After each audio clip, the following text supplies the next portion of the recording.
여러분, 어제와 오늘이 다르고 아침과 저녁이 다르게 느껴지는 계절이 되었습니다. 평안하신지요? 산과 들은 곧 자신의 본성을 드러내려고 감추었던 색깔을 준비하고 있습니다. 푸르게 치장하면서 여름에 채운 것들을 비워내면 각자의 본성의 색이 무엇인지 드러날 것입니다. 우리에게도 혹독한 시간이 주어지고 우리 삶의 본색이 무엇인지 묻는 시간이 주어질 것입니다. 매일이 그러하기를 바라고 매 해가 그러하기를 기대해 봅니다. 제 사과의 제목이 구약에 나타난 소망인데요. 이는 지난주까지 배운 1과서부터 3과까지의 구약의 교훈을 매듭 짓는 첫 번째 결론부입니다. 과연 반역과 그에 따른 결과로서의 죽음, 그리고 그 과정 속에서 이해하게 된 인간의 본질을 통해서 구약 백성들은 어떠한 소망을 가지고 살았는지 알아보도록 하겠습니다. 기억절입니다. 아브라함은 시험을 받을 때 믿음으로 이삭을 드렸으니 그는 약속들을 받은 자로 돼 그 외아들을 드렸는지라. 그가 하나님이 능히 이삭을 죽은 자 가운데서 다시 살리실 줄을 생각한지라. 비유컨대 그를 죽은 자 가운데서 도로 받은 것이니라. 아브라함의 모리아 산의 경험은 역사적으로 꽤 유명하고요. 아케다 사건이라고 하는 이름으로 알려져 있습니다. 이 사건의 하이라이트는 산을 내려오는 장면이 아닌가, 제 개인적으로는 그렇게 생각합니다. 산을 오를 때 자신을 불태울 장장 나무 더미를 쥐고 올라갔는데 그 모든 것은 불탔지만 살아서 내려오는 이삭의 등장에 눈물난 극적인 장면을 느끼게 됩니다. 물론 하나님께서 그 과정을 모두 다 예비하신 바가 되었기에 가능했던 일입니다. 그것처럼 하나님께서 개입하심으로 우리 삶에도 특별히 죽음과 부활에도 깊이 관여하시리라 우리 모두 하나님을 신뢰하고 있습니다. 이 기억절을 한 줄로 줄여볼까요? 아브라함은 이삭을 드렸으나 죽은 자 가운데서 도로 받았다. 이것이 위의 내용 전체를 요약하는 개인적으로 만든 한 구절인데요. 아브라함은 분명히 이삭을 드렸습니다. 죽었습니다. 그러나 죽은 자 가운데서 이삭을 도로 돌려받았다. 매일의 주제를 살펴보겠습니다. 일요일 내가 하나님을 보리라. 월요일 무덤의 권세로부터. 화요일 땅 깊은 곳에서. 수요일 죽은 자들은 살아나고. 목요일 땅의 티끌 가운데서 자는 자들. 이렇게 5날 주제가 정해져 있는데요. 일요일 날 내가 하나님을 보리라는 욥의 고백을 통해서 공부를 하고요. 월요일 무덤의 권세로부터는 시편 49편을 통해서 두 종류의 삶이 있다라는 것을 공부하고요. 화요일 날 땅 깊은 곳에서는 시편 71편에 나오는 내용을 통해서 땅 깊은 그 어둠에서부터 다시 올려 세워질 것이다. 수요일 날은 죽은 자들은 살아나고, 이것이 부활의 원래의 뜻이 아니겠습니까? 그래서 그것을 다루고 있고요. 목요일 날은 땅의 티끌 가운데서 자는 자들, 특별한 부활에 대해서 이야기하는 것이죠. 그래서 이 5날의 주제를 해치고 모아보니 일요일 날 내가 하나님을 보리라를 전체 서론으로 본론 부분을 3개를 다 넣었습니다. 무덤, 땅 깊은 곳, 죽은 자들.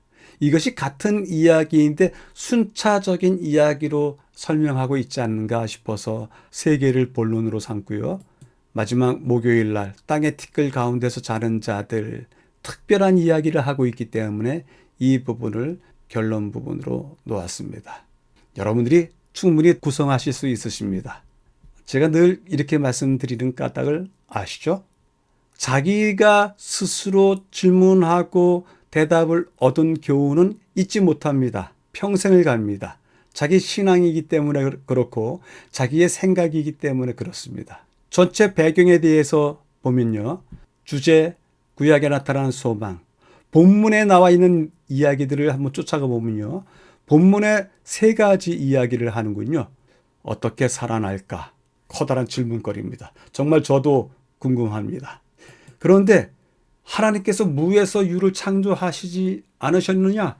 그러니 새 생명의 재창조, 무덤에 있는 주검이 된 우리들의 생명의 재창조도 하나님께서 하실 것이다.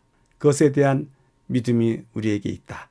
죽은 자들이 어떻게 살아날까가 관심사이지만 사실은 어떻게 살아날까에 대한 방법은 하나님께 맡겨야 되지 않을까요?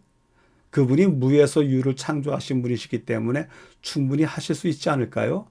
우리가 죽음의 형편이 어떠하든지 하나님께서는 우리의 정체성을 다 모으셔서 다시 한번 우리를 재창조하지 않으실까요? 그런 이야기입니다. 다시 살아나는 방법들에 대해서 질문할 것이 많다. 왜냐하면 죽음이 꼭 그 자리에 누워서 수명을 다하고 기운이 다해서 누운 채로 돌아가시는 것만은 아니다. 여러 방법으로 사람들이 죽는다. 그러면 어떻게 그들을 다시 모을 것인가?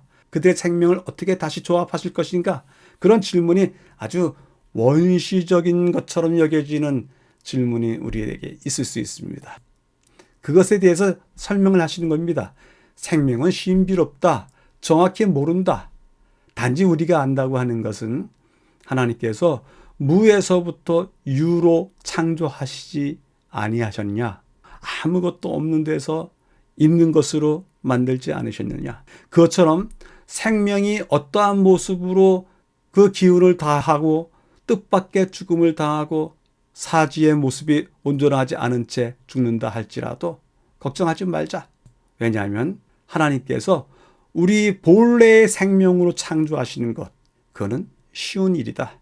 우리가 우리됨, 그 정체성을 회복하실 것임에 대해서 조금도 의심할 필요가 없다 말씀을 주십니다.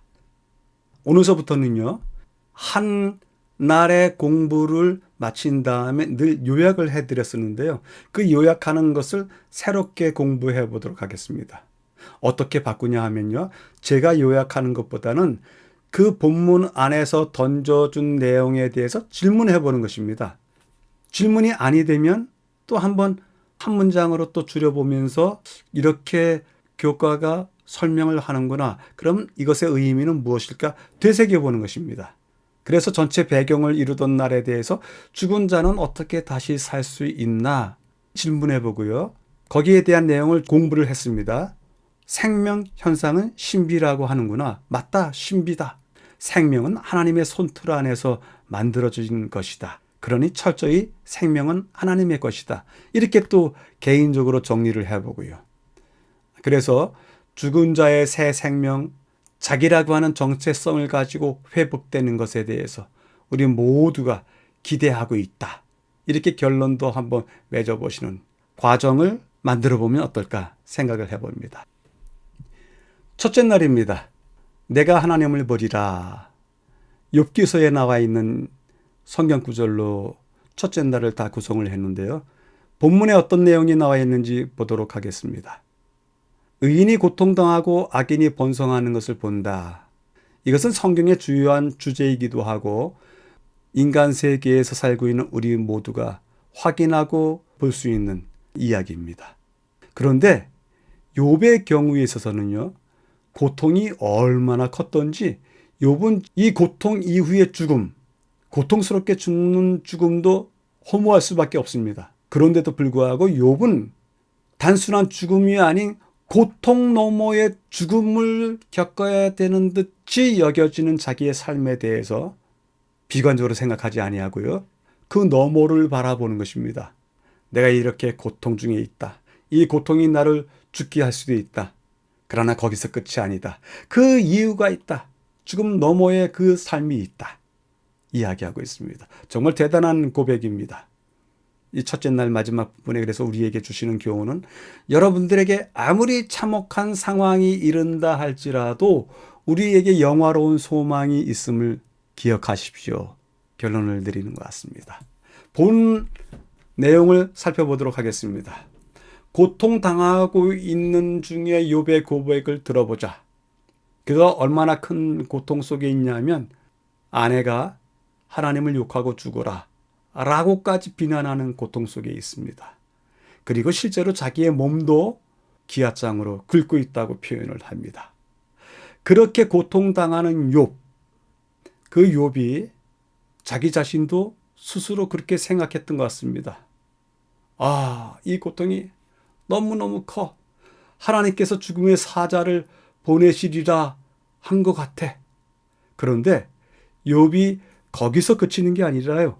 중간에 성경절이 나와 있습니다만은 그분께서 나를 죽이실지라도 그분을 신뢰할 것이요. 욥은 죽음에 이를 만큼 큰 고통, 그리고 그러한 고통에 따른 죽음, 모든 사람의 죽음도 마찬가지입니다만은 그러한 죽음이 아무것도 없다라고 생각을 한다고 하면 곧 죽음에 이르게 하는 고통은 고문일 수 있습니다. 그런데도 불구하고 그 고통 너머, 죽음 너머에 무엇이 있는지를 아는 욥의 입장에서는 이 고통으로 죽을지라도, 더 나아가 그분께서 나를 죽이실지라도 나는 그분을 여전히 신뢰한다 고백하고 있습니다. 그것이 바로 내가 하나님을 버리라 라고 했던 성경 말씀, 욥의 고백의 또 다른 표현입니다. 내가 하나님을 버리라. 비록 하나님이 나를 죽이실지라도 나는 그분을 신뢰하리라. 같은 이야기가 아닌가 생각이 듭니다. 그러면서도 두 고백은 각기 다른 깊은 그의 신앙을 들여다보게 합니다. 고통, 몰락, 비난, 절망, 그것이 아무리 크더라도 우리 삶이 그것들로 말미암아 무너질 이유가 없다. 영화로운 소망을 말하자. 이렇게 첫날을 정리하고 있습니다. 이 첫째 날 본문에 대한 질문을 또 하면서 신학하는 마음을 한번 가져볼까요? 고통과 번성에 대한 성경의 세계관, 성경이 말하는 그 가치, 고통의 가치, 번성의 가치, 의인의 일, 악인의 일, 그런 것들은 성경이 어떻게 이야기할까? 그것이 성경적인 세계관이다 이렇게 표현을 하는데요. 여러분들은 어떻게 생각하고 계세요? 고통, 번성, 의인, 악인, 대조해서 여러분들의 해답을 세워놓으시게 되길 바랍니다. 욥이 보여준 것처럼 고통 속에 죽는다. 참 비참한 죽음이죠. 그러나 그 고통 속에서 죽는 듯한 경험을 하면서도 여전히 그렇다. 고통이 있다. 죽을 수도 있다. 그러나 그런 것 너머에 있는 하나님이 계시다. 그 하나님을 바라보자 생각하고서 내가 하나님을 바라리라. 하나님을 버리라 이야기하고 있습니다. 그리고요, 그 고통을 비롯해서 비난이든지 몰락과 관련된 모든 일들, 삶의 상황들, 그 무엇이든지 상관이 없다. 우리의 영화로운 소망과는 상관이 없다. 무관하다. 우리는 그것을 극복할 수 있다. 그러한 고백을 욥을 통해서 배우자고 또 제안하고 있는 것입니다. 둘째 날 월요일인데요. 무덤의 권세로부터 무덤, 그것이 가지고 있는 권세가 있다. 그러나 무덤의 권세로부터 수월의 권세에서 건져내시리로다 시편 49편이 그렇게 이야기하는데요. 과연 이야기가 어떻게 시작되는지 보도록 하겠습니다. 그들은 양같이 수월에 두기로 작정했다. 사망이 그들의 목자가 될 것이다. 악인들에 대한 이야기군요. 그리고 그 둘 사이에는 근본적인 차이점이 있다. 의인이든지 악인이든지 죽습니다. 근데 악인의 죽음은 스올에 내려가는 것이 작정이 됐고 거기서 끝날 겁니다. 사망이 그들의 목자가 될 것입니다. 근데 둘 사이에는 근본적인 차이점이 있다고요. 의인의 죽음에는 어떤 면들이 보일까요? 의인들에 대한 죽음, 죽는 순간에 하늘로 올라간다고 하는 그러한 표현, 그것을 소천한다고 이야기하죠. 그 소천에 대한 이야기 없다. 보겠습니다. 본문에 악인들은 말이죠. 영원할 것 같이 착각하고 살아간다.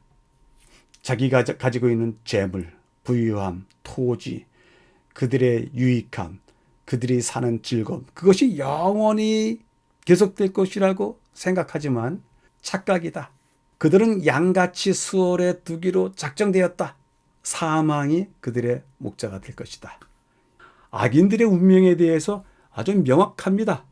이 악인들과 의인들 사이의 죽음의 차이점, 가장 기본적인 죽음의 차이점은 재물이나 업적이나 이런 것들에 대한 확신을 가지고 악인들은 살아가지만 의인들은 그런 재물과 업적보다는 무덤이라고 하는 그 감옥 너머에 있는 하나님의 나라에 대한 삶, 그것을 기대하고 살아간다. 때문에 이런 고백이 나오는 것입니다. 하나님께서 나를 영접하시리니 수월의 권세에서 건져내시리라. 이것이 우리의 믿음의 정말 중요한 고백입니다. 앞에 욥이 했던 고백처럼 이 고백, 건져내시리라, 가장 기본적인 개념으로서의 구원입니다. 죽음으로부터의 구원, 건져내심, 구원. 나를 영접하신다고요. 영접이라는 단어가 갖고 있는 그 느낌이 얼마나 귀한데 우리를 영접하시는지 모르겠습니다. 우리를 맞이하리니, 만나리니, 대접하리니 이렇게 쓰는 것이 아니라 영접하리니 이렇게 말씀을 쓰고 계십니다. 무덤에 영원히 머물지 않는다는 그 고백, 하나님께서 나를 영접하셔서 건져내시리라는 그 고백을 통해서 저자는요, 조금 다른 이야기를 하고 있는데요.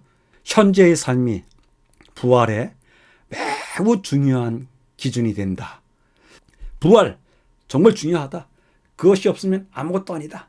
그런데 그 부활의 가장 중요한 요인은 현재의 삶이다.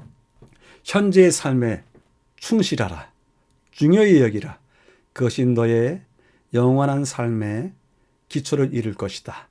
그렇게 들립니다. 그래서 인간, 무엇이든지 영원히 소유할 것 같은 착각 속에서 살아간다. 특별히 악인들이 그가 가지고 있는 모든 소유들, 영원할 것 같다고 하면서 살아간다. 인간, 결국 재물도 없이 떠나게 될 것이다. 그러면 재물도 없이 떠나면 악인들에게 남는 것은 무엇뿐이 없을까요? 죽음 그 자체뿐이 없는 것입니다. 그러나 의인들에게 있어서는 죽음, 거기에 머물지 않고 또 다른 방식의 삶을 살 수 있다. 때문에 영원한 상급을 바라라. 현재의 삶의 의미가 크다. 현재의 삶에 있어서 선한 삶을 살고 타인들에게 유익을 끼치며 자기 자신을 돌보면서 살아라. 이제 셋째 날인데요. 땅 깊은 곳에서 우리에게 여러 가지 심한 고난을 보이신 주께서 우리를 다시 살리시며 땅 깊은 곳에서 다시 이끌어 올리시리이다. 시편 71편에 나와 있는 성경 구절을 통해서 주제를 삼았습니다.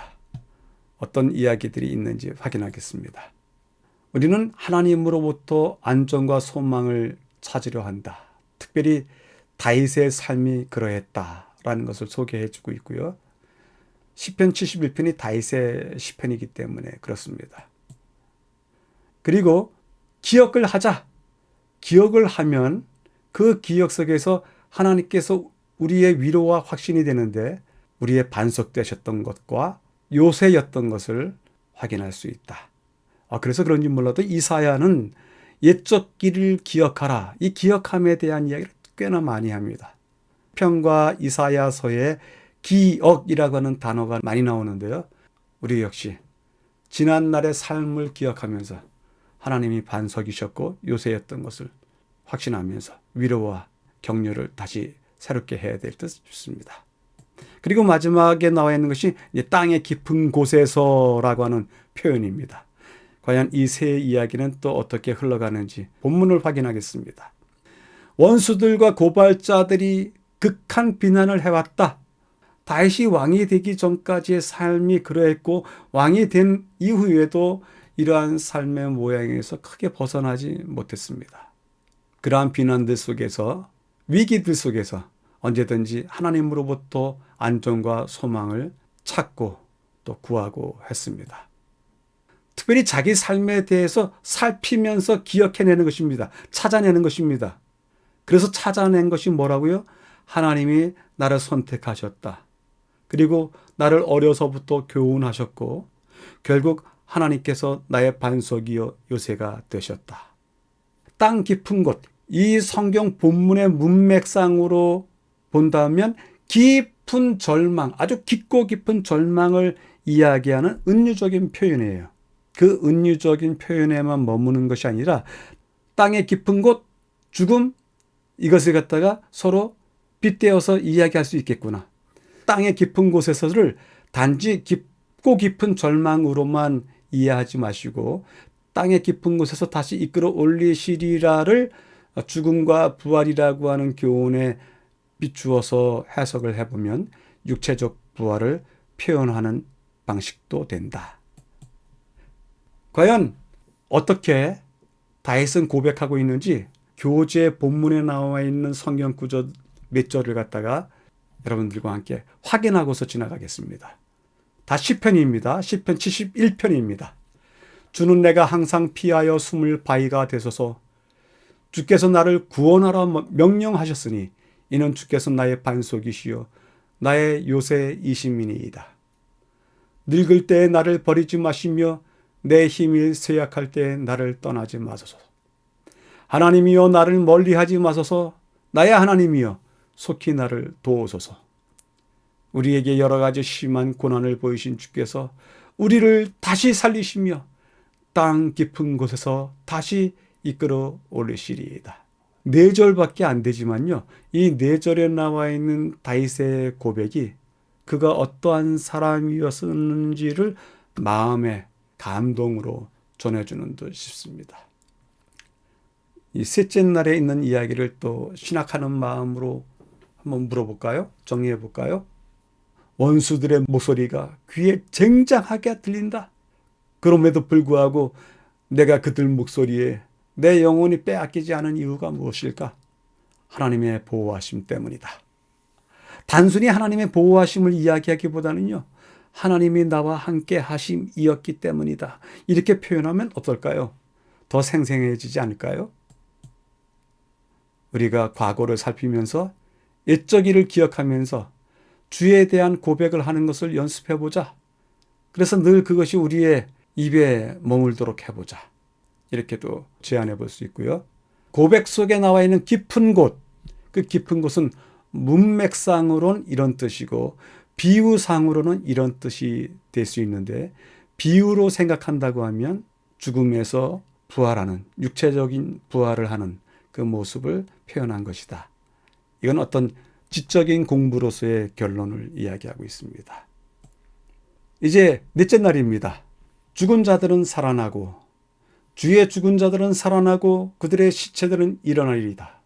주의 이슬은 빛난 이슬이니 땅이 죽은 자들을 내어 놓으리라.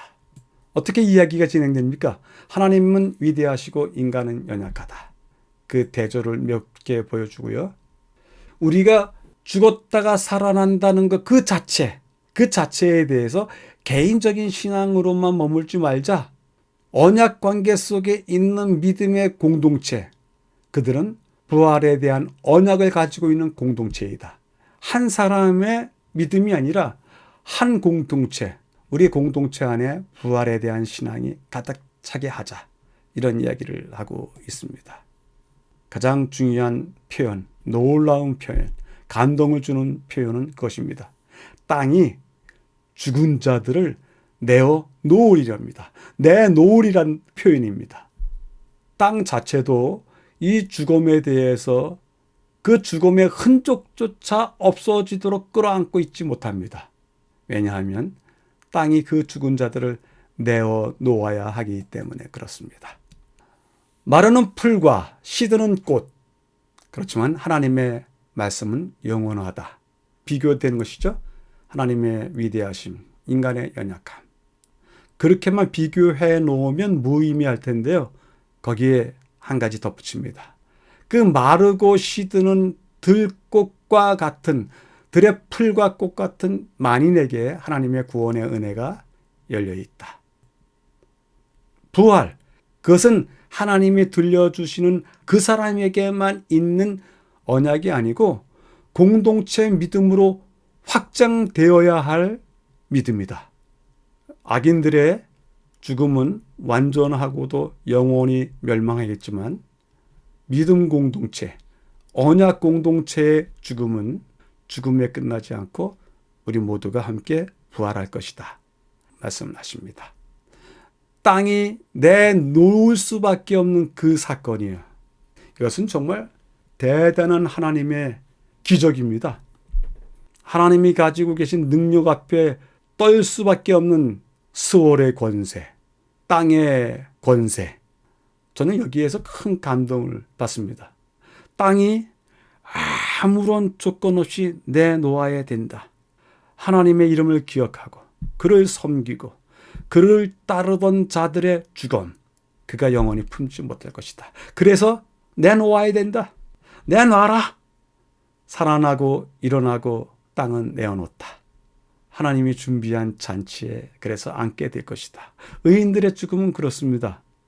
한편으로는 우리가 이러한 장면을 기대하면서 우리의 신앙의 어렵고 힘든 면면들을 극복해야 될 필요도 있습니다.